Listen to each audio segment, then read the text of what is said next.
Cette vidéo montre l'une des usines les plus modernes de Thaïlande, produisant des millions de bouteilles de soda, presque entièrement à l'aide de robots. Les machines ne se fatiguent pas, ne tombent pas malades et n'ont pas besoin de pause repas. Cette usine est le fleuron de la politique numérique du gouvernement thaïlandais, Thailand 4.0, dont l'objectif vise à automatiser 50% des usines dans les 5 ans à venir. Mais par le passé, ce type de travail aurait été fait par des centaines, voire des milliers d'employés. Les organisations du travail se montrent inquiètes de voir ce progrès mener à une crise de l'emploi. Nous parlons d'une chute de la qualité de vie, nous parlons d'une baisse de la qualité des emplois, plus d'emplois sous-qualifiés. Les travailleurs vont glisser vers les secteurs à plus faible productivité comme l'agriculture. Davantage de personnes travailleront dans les fermes qui souvent ont été un filet de sécurité sociale non officiel pour la Thaïlande. Mais la qualité du travail y est moindre que dans la manufacture.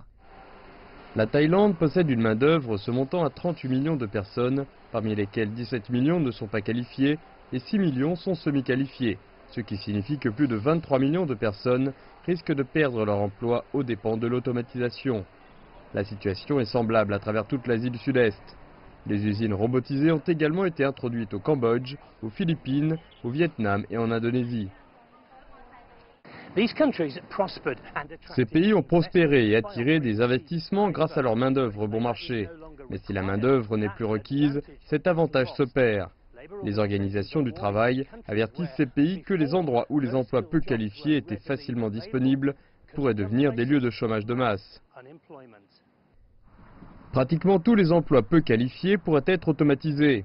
Les plus vulnérables sont les personnes travaillant sur les lignes d'assemblage, les emballeurs de produits alimentaires, les ouvriers agricoles, les assistants dans les magasins, les travailleurs du textile et les ouvriers du secteur de la construction.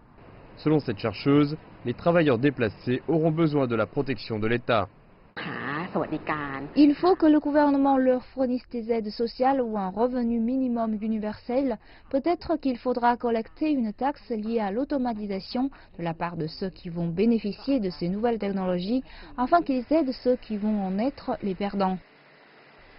Le gouvernement thaïlandais a mis en place un allègement fiscal et des prêts afin d'aider à générer des milliards de dollars d'investissement dans la robotique.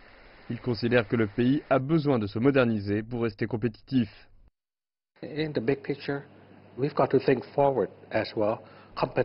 D'un point de vue général, nous devons penser en avance.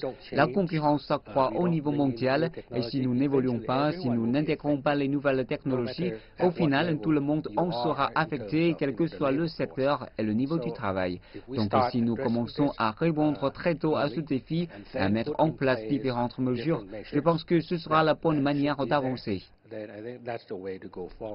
Les économistes appellent à une réforme de l'éducation afin d'enseigner dès l'école les savoir-faire nécessaires dans un environnement de travail automatisé et des formations pour les adultes qui ont perdu leur emploi. Si d'autres lieux dans le monde ont connu une automatisation graduelle, les observateurs avertissent que les avancées dans la technologie pourraient faire que l'introduction de la robotisation en Asie du Sud-Est pourrait être plus rapide que partout ailleurs.